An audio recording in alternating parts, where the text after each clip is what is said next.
Good morning, good afternoon, and good evening, and welcome to Best Practices for Optimizing Performance of SharePoint Sites and Portals in Microsoft 365. My name is Scott Stewart, and I'm a Senior Program Manager in the SharePoint Experiences Engineering team. And one of my core focus areas is on portals at scale. And as part of this, we're going to talk to you today about what you can do to take advantage of all the optimizations that we have done as a team. And with me today, I have. Hello and good day. I'm Suyo Gadge. I am engineering manager on SharePoint Experiences team, where we work on portals, scaling them, and performance. And we will take you through the talk to help you optimize your portals. Thanks, Yog. So today we're going to just go through a few topics, one of them being performance overview, and then move on to identifying performance issues, close out with building for success, and some helpful links so that we can tie sessions together and provide you with helpful information. Let's get started on performance overview. As we go through this, you'll see that we're just touching on understanding and measuring web performance. Now, for more information on this, see session 1065, Behind the Scenes, Architecting Web Apps and Our Portal System for Scale and Performance. I'll touch on it briefly here so that you have context as we discuss certain of these elements as we go through our deck. Now, while we're working through this, you'll see that we'll go in at a bit of a high level and then start really digging in and showing in a bit of in-depth as we go through and get to our demos. So first up, we look at it whether the page is loading and what point it loads. We then look at whether the content is useful, and then is the content usable. From that point, we move on to whether the interaction is seamless. Now, tying all this together, we look at how we measure it. And the first part of measurement we're looking at today is the first meaningful paint, otherwise known as FMP. We then look at time to interactive, or TTI. And our goals on all this is obviously to reduce the time for first meaningful paint and to minimize the difference between the FMP and TTI. Once we've got these basic fundamentals down, let's actually talk about what is important from how we get a page to actually perform. So some of the key points here is around knowing your page and content. Now, it sounds like a pretty obvious thing to know, but as teams vary between content editors, authors, development teams, and various different teams that own pieces of pages in some cases, depending on the organization that you work for, we'll want to go through these points so that you can get a grasp on it from a business perspective as well as later from a technical perspective. So if we look at it first, you'll notice we say use modern pages. From our perspective, we recommend going modern and using modern pages. The discussions and the session today will really be around modern pages, though some of the elements will apply or can be applied to classic. We will be focused on modern today. So as part of understanding a page, we're really going to just break it down very briefly and talk about through a couple of points, differences between using out of the box and versus actually using custom components that you build yourself. So first up, let's talk about navigation. As you can see in the top bar highlighted there is one element of navigation. Now, navigation out of the box, we have been focusing on a lot of effort in improving, growing the opportunities there and really providing feature-rich functionality. But there are a couple of really key differences between using out of the box navigation and custom building navigation. Now, I'm going to ask Suyog to actually go through and talk about some of these with you.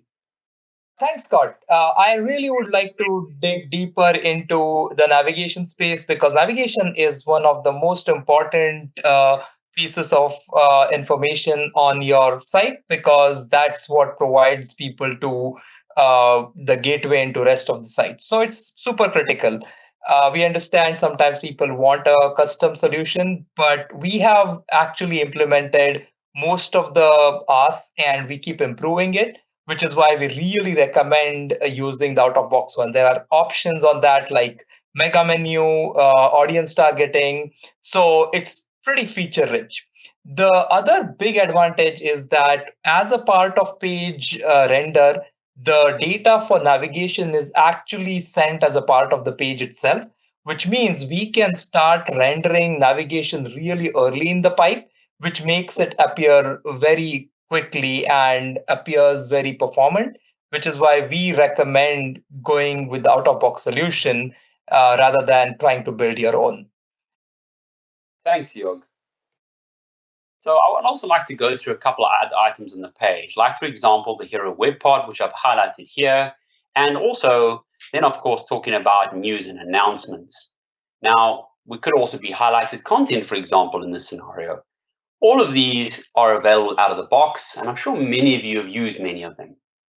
There is, again, some significant differences, though, between using out of the box and using these custom-built retrieving news, also the intervals that you refresh at. All of this is related to what the content is actually trying to show. Now, what's key about that is certain content needs to be gets updated regularly, certain of it doesn't. And it's about understanding the frequency of those updates. Now, before we delve into the frequency of that versus something that is critical and has to go out, I'm going to ask Siog to take us through some of the out-of-the-box differences between out-of-the-box and custom components that you build. So Siog, if you could delve into that first, that'd be great. So speaking of third-party web parts versus first-party web parts, we have a great framework with SPFX where you can build really powerful components that are tailored to your use cases.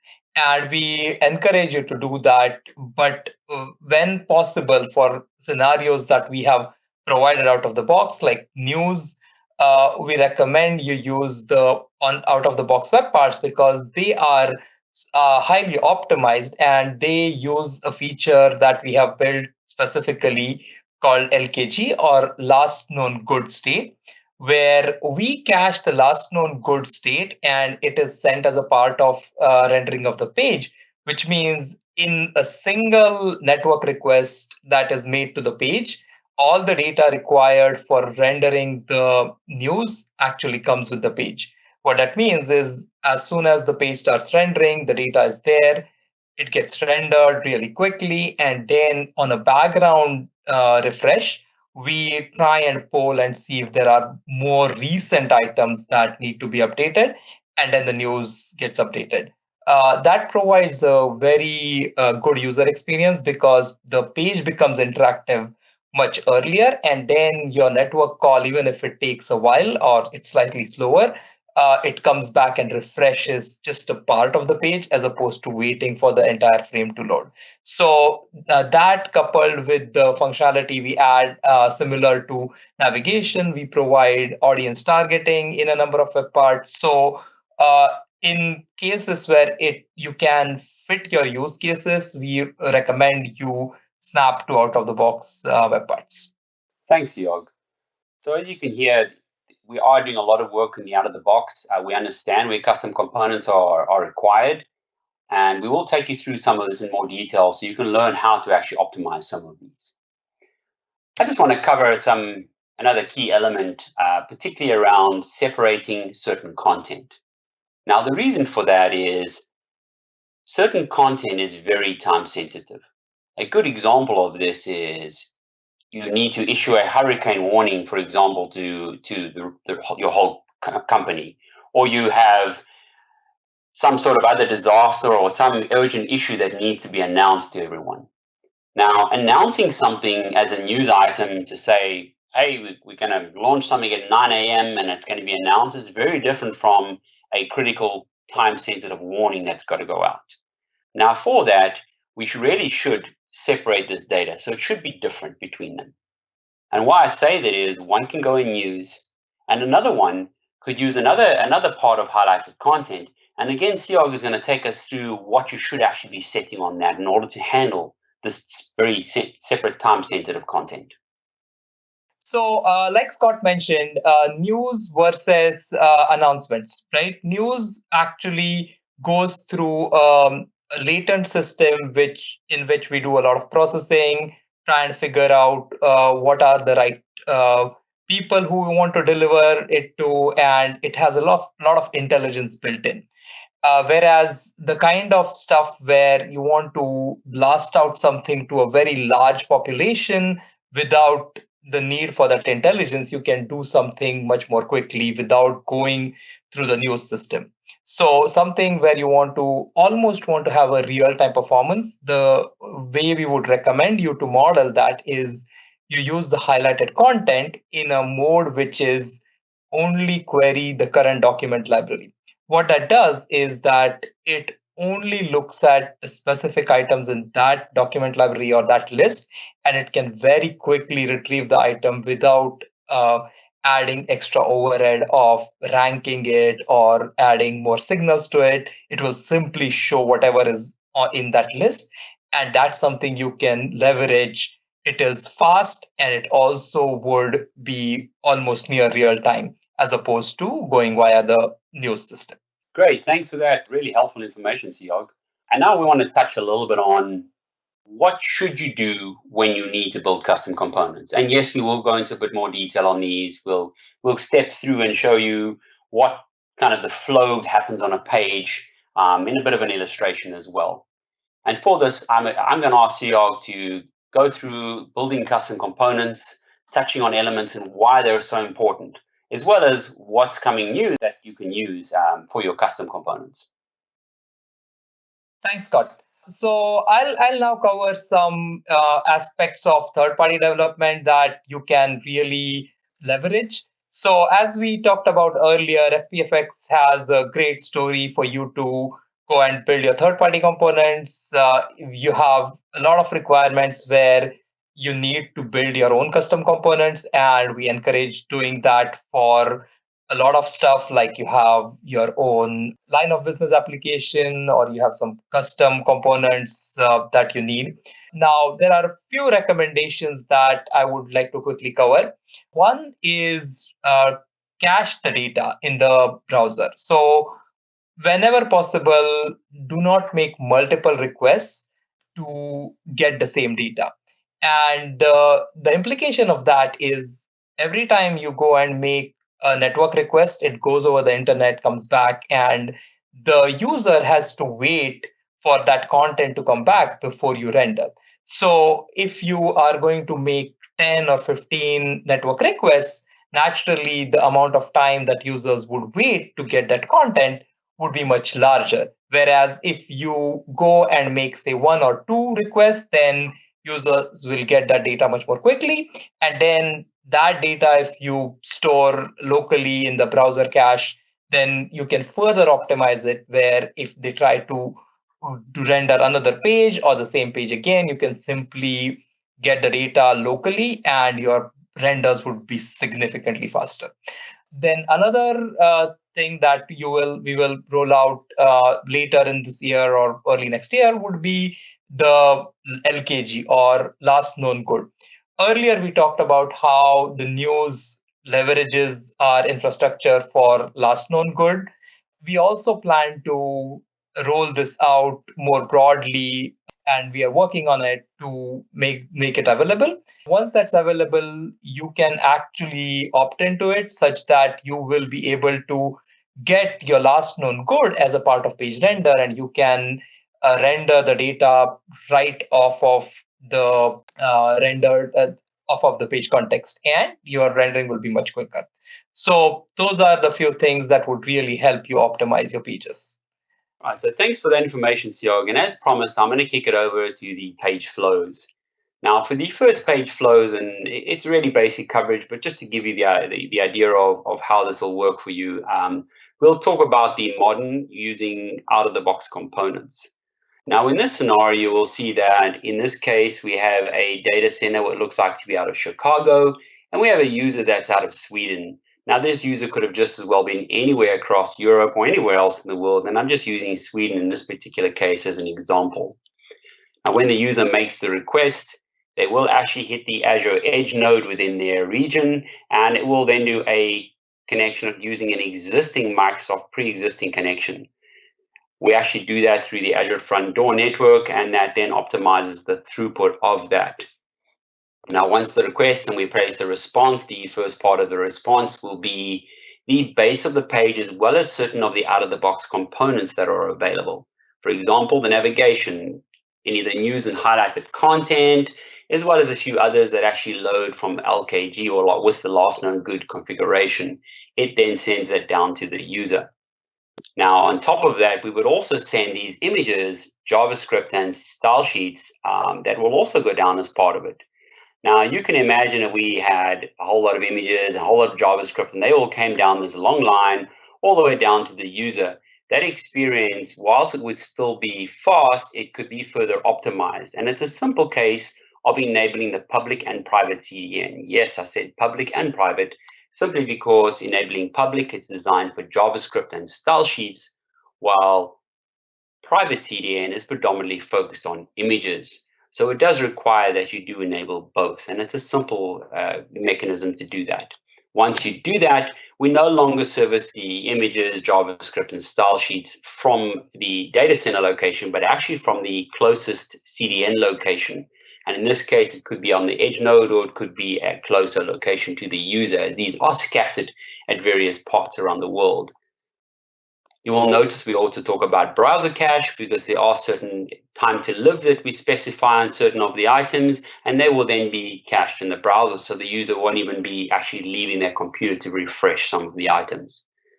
Now, if we did the same for the United States, or a user out of the United States, in this case on the west coast of the United States, and again, you'll notice the user connects via the Azure Edge node and through to the data center. Now, further to that, once they've made the request and we send the response down, you will see that the out-of-the-box navigation, a lot of the out-of-the-box components, also from LKG feeding down to the user.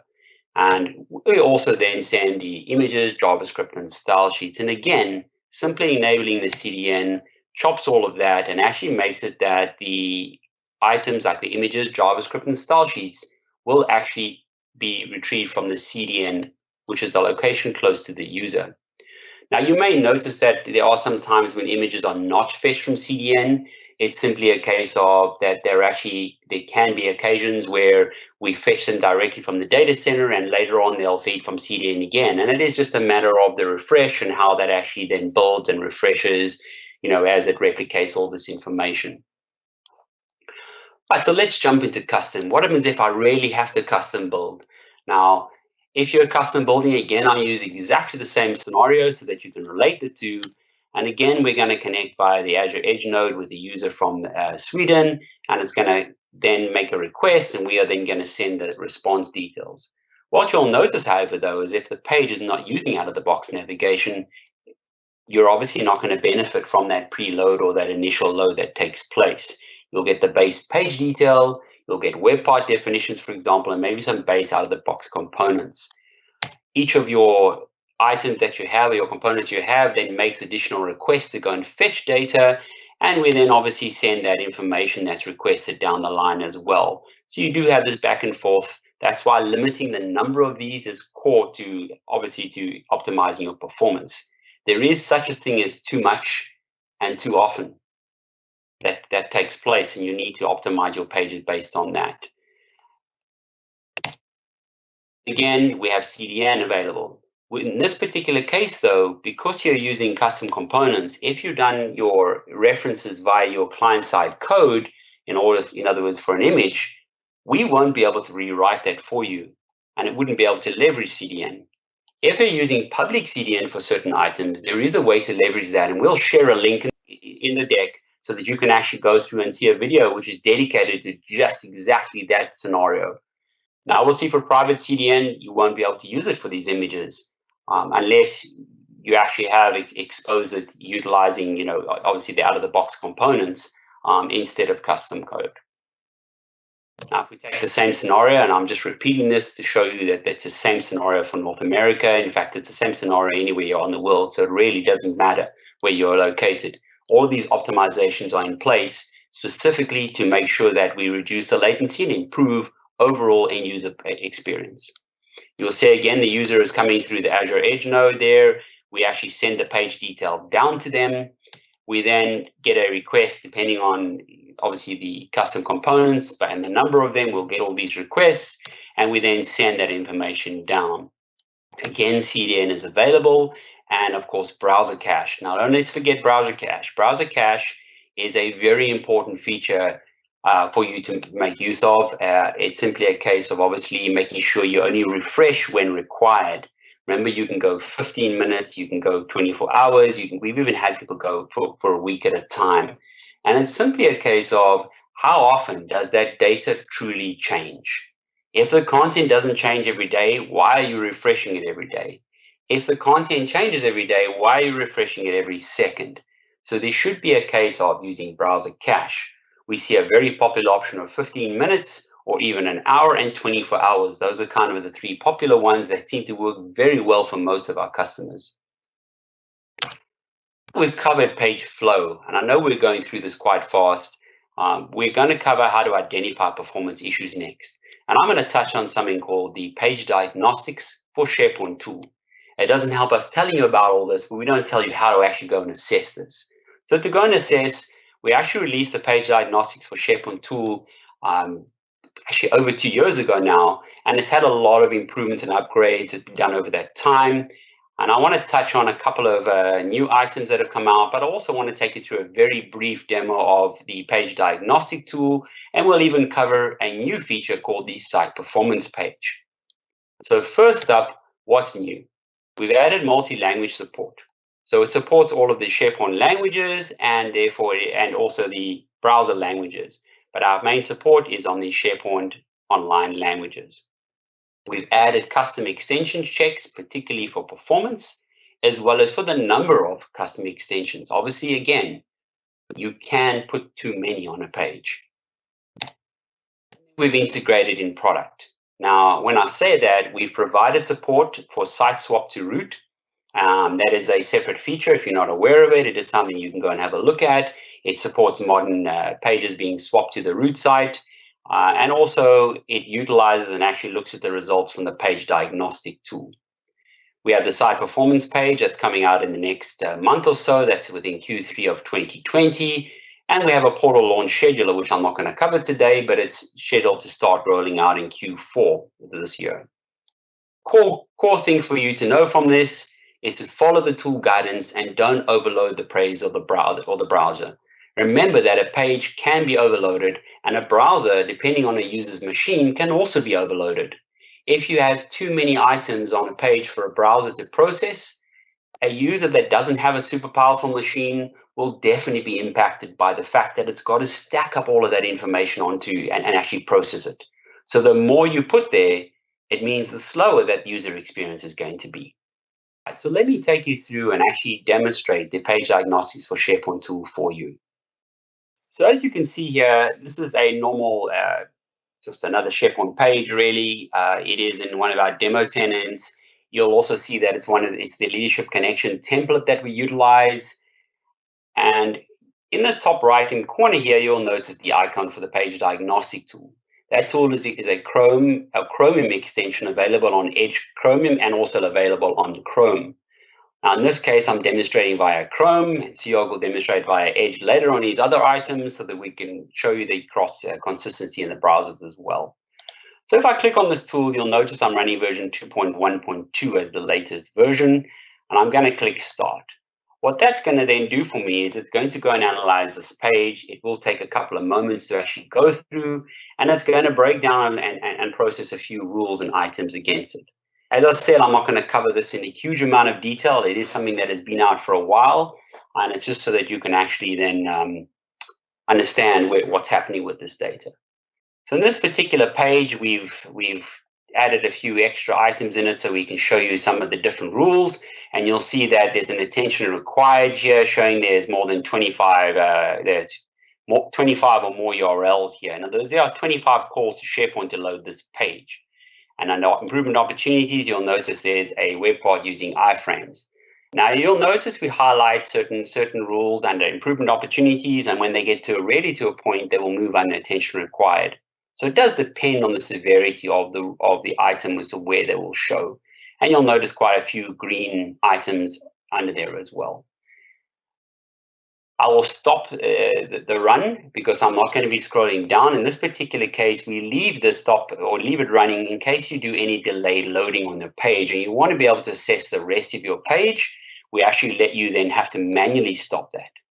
If you look at it, you will see we have a network trace here, and it will actually show you all items in red and green, and depending on the different status of them. If you want to, you can even do a HTTP archive or a HAR file extract, and that is available so that you can provide it to your support teams or even to your own development team so that they can actually look at the page themselves. Now, something new that I want to show you is the site performance page. Now that I've just run it, I'm going to switch over and show you how to get to the site performance page. Now, the site performance page is an in-product page that will actually allow you to view the results from the page diagnostic tool in product. It is only available for owners and editors, and it only stores information if owners and editors run the tool. So I'm going to click on site permission. Oh, sorry, I'm going to click on site performance here, should I say. And you'll see that the page has loaded. Now, in that page load, you'll notice if I scroll down, all of the items from the page diagnostic tool are actually highlighted here. And it actually tells you what to do. It's telling you that it exceeded the base and you really should review and limit the number of requests, for example. In here, you can see that it's actually going through and saying, hey, iframes can impact the page. We're not saying they are impacting now, but too many of them can do that. And then, of course, there's no action needed.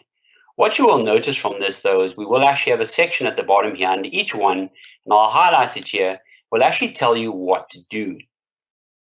In some cases for CDN, for example, it'll tell you, go talk to your SharePoint administrator and get them to enable CDN. For any more information, these Learn More links are the same Learn More links that are from the page diagnostic tool, so that you are able to come back and actually have a look at this. Right, so to delve into this a little bit deeper, I'm going to ask Georg to take you through the next section on talking about the Control F12 and the F12 feature as well. He's going to be demonstrating them to you. We have got slides in the deck that actually provide you information to go reference. However, we won't be showing you the slides. They're there so you can go back and reference them, and we'll spend time with Georg actually taking you through the demo. Thanks, Scott. So like Scott mentioned, I'm going to take you a little deeper through the details of the Control F12 debugging tool. So if you press Control F12 on any modern page, you will get this nice performance details dashboard. And I'm going to quickly show you a few important things that you should focus on. This is a key tool for developers to not only use while developing the web parts, but also when the multiple web parts come together on a page. This will give them an idea of where the most time is spent on the page itself. That way they can figure out what to optimize. So first important thing we focus on is FCI. This is the same thing as time to interactive. This is the amount of time that a user has spent before they can interact with the page itself. So this is a key thing. The lower, the better. There is also this thing where we show the CDN status, and you want to be in a state where CDN is enabled in public as well as private mode. The public will help your third-party web parts get all the scripts and CSS from the public CDN, and with the private CDN, you will get the advantage of all your images coming from CDN instead of SharePoint. Then as you go down, you will see this nice waterfall where we show the different stages of rendering of your page. And if you see the first few lines, they are actually the base or system components which are needed to execute before the web parts start loading. So we first talk about the application initialization, the page context wait. These are all the things that first need to happen before the rest of your page actually starts rendering. So this is the part which is related to the application start.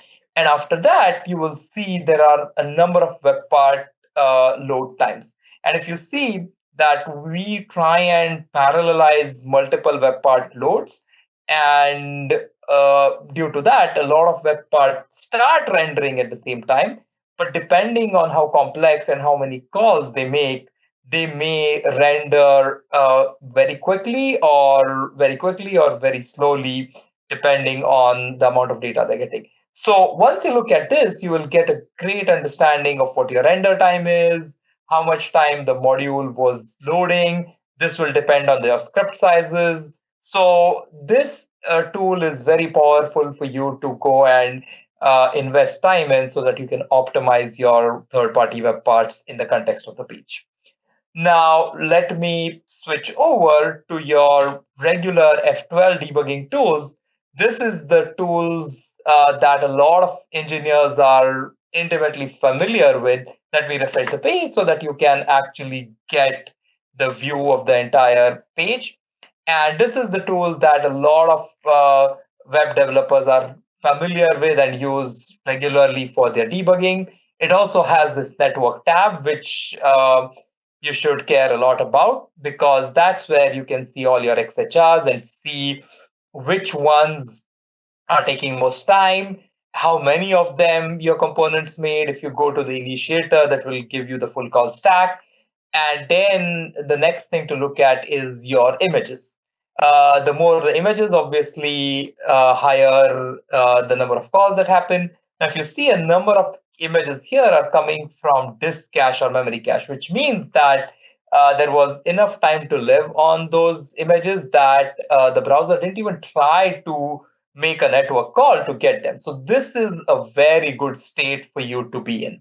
And then finally, if you look at the overall waterfall, you will see that some of the things that take longer in the waterfall obviously push out your FCI, which will make the user experience go slower and people will have to wait for the content to come. So take advantage of both these tools to help you with optimizing the performance of your web parts and your page, and that will make sure that the user experience is really great for you.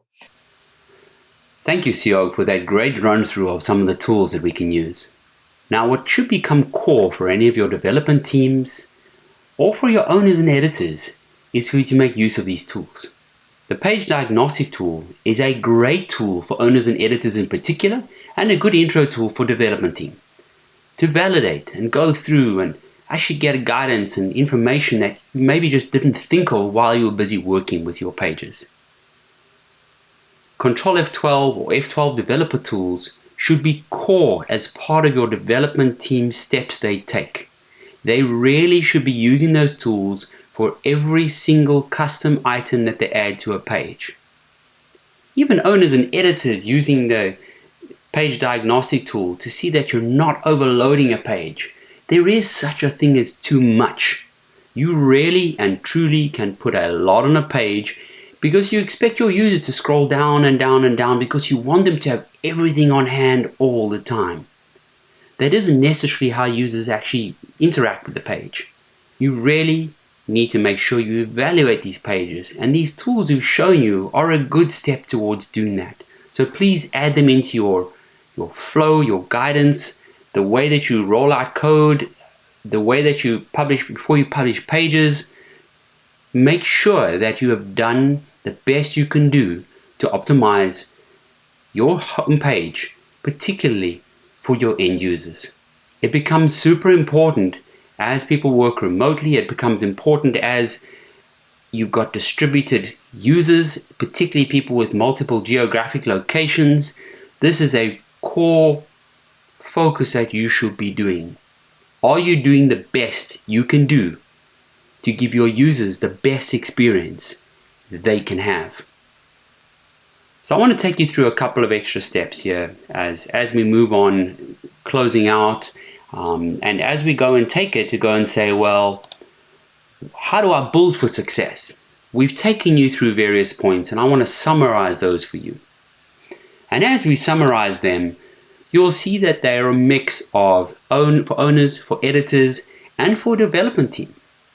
And in particular, in some cases, maybe for your design team and marketing teams, so they can understand that there are trade-offs to be made.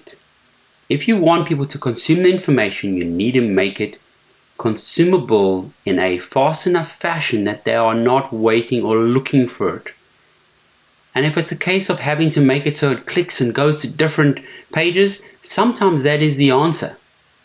For example, putting a calendar on a home page that's only applicable for 1% or 5% of users, it doesn't make sense that it's on the home page. It's consuming space that could have otherwise be used for items that cover 80 or 90% of the user needs. So focus on that, making sure that we put a core content down that is needed, and then individual edge case content perhaps lives on other pages, other article pages. It could be other news pages, could be somewhere else. But make sure that the core of your home page is for 80 or 90% of your user base. So as part of that, I want to jump into the guidance summary.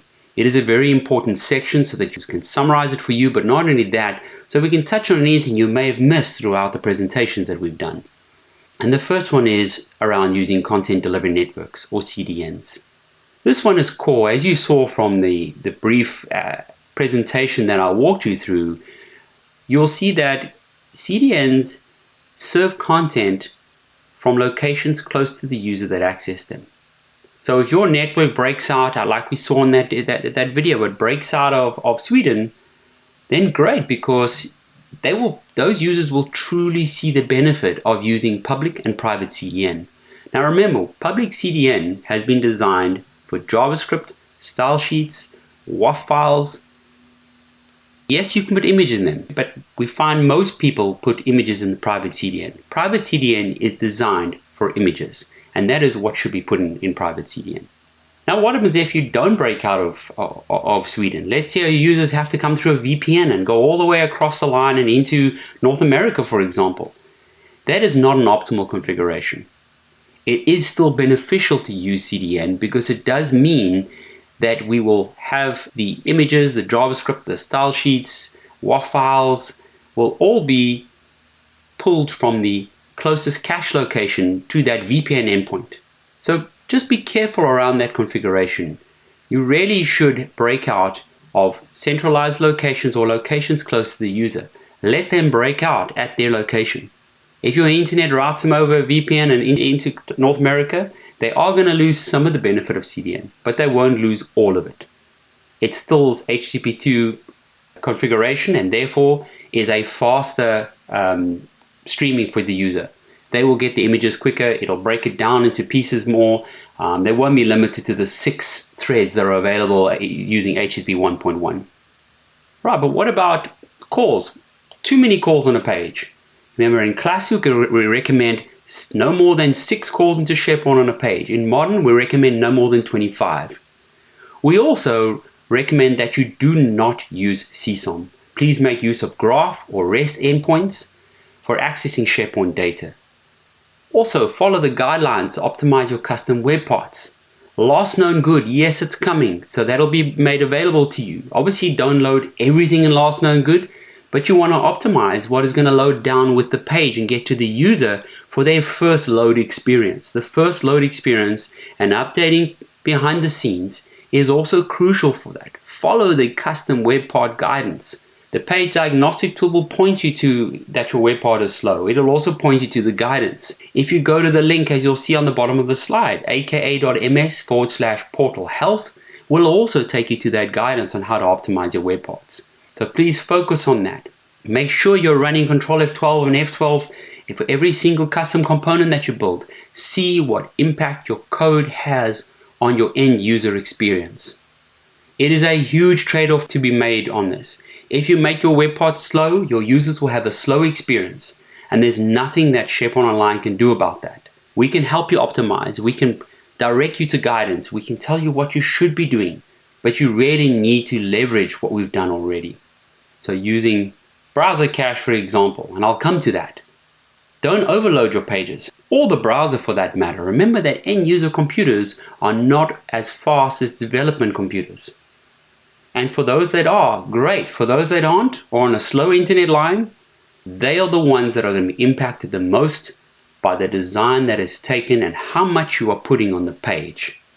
Too much script means that browsers got to chunk through it all and really try and get through all of the code just to present the page to the end user. There is definitely such a thing as too much JavaScript on a page. There is definitely such a thing as too many web parts on a page and too many images. You really need to optimize it. The viewport where the user can see. First, that first piece of load is super important because that is what they see first. And if that is overloaded, then the user experience will be poor. If you don't delay loading of items outside of the viewport, the user experience will be impacted. All of these things are things that your development team or your owners and editors should go through very carefully on and make sure that any home page of a site, and in fact other pages as well. The reason I say a home page is because it's the most hit page of any site. Give your users a good experience by following the guidance, by not overloading pages. And of course, caching data. If you want to optimize performance and return the user returning to the same page again and again and again, there is no point in loading and refreshing the content every second for every load that they do. Use 15-minute, 24-hour cache. We've even had customers who've optimized it saying, hey, we know that our navigation updates once a week, so guess what? We're going to have cache that lasts 7 days, or just under 7 days in their case. So optimize to give your users the best performance and the best experience they can possibly have. There are simple tasks that can be done. And then, of course, limit and use iframes carefully. There are definitely use cases where iframes are needed. And we've heard multiple customers talk to us about why they need them. So we understand they are needed, but use them sparingly. Remember, an iframe is like effectively loading separate pages within your page. What does that mean? It means that if I've loaded 10 JavaScript files on my SharePoint homepage, and in the iframe, I've used the same 10 JavaScript files, now suddenly I'm loading 20 JavaScript files. Why? Because the iframe will load its own files it needs separately, regardless of whether they were loaded before. That is unfortunately the nature of an iframe. So if you have 2 iframes on a page, and they happen to load the same JavaScript files, suddenly you've gone from 10 JavaScript files to 30 for the user. And the more coming down for the user, the slower the experience will be. Again, if you use CDN, it will help optimize that. But really limit your iframes. Decide whether you truly need them on the page. Decide if they need to be on the home page and use them sparingly. Then, of course, optimizing extensions and how many are used. There is definitely such a thing as too many extensions. You will see the guidance talks about 5 or less extensions. If you use 5, you will see the page diagnostic tool will tell you as a warning that you're using 5. And if you use 7 or above, you will see that it becomes red because that is really a lot of extensions on a single page. There is definitely such a thing as too much. We know you want to give your users this awesome experience. You can use a lot of modern out of the box to give them that. Giving them too much customization can be detrimental. If you give a user a poor experience from a performance perspective, they will really not want to come back to sites. They will want to limit how much they go to them. Making someone wait to get information because you want to show them so much at once is more detrimental.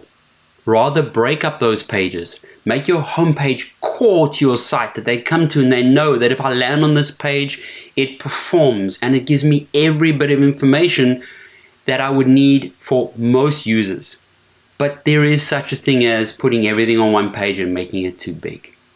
So if it's really that important, then provide links to them. Provide a way for them to get to that extra bit of data.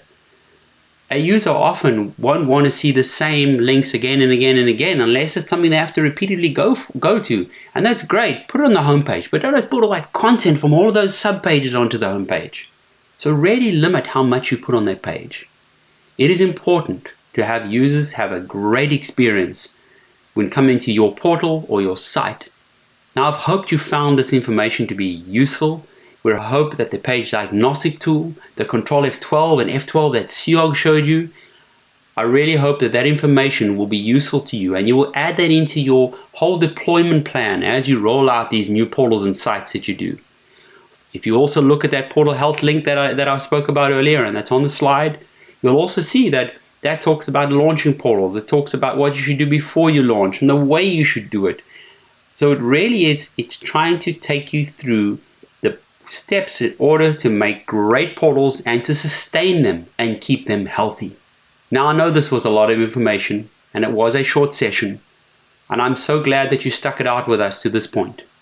So I want to thank you for your time today. I want to thank you for taking in this information, and I hope that it's really and truly been a helpful session and helpful bit of information for you. So thank you very much for your time today. Goodbye.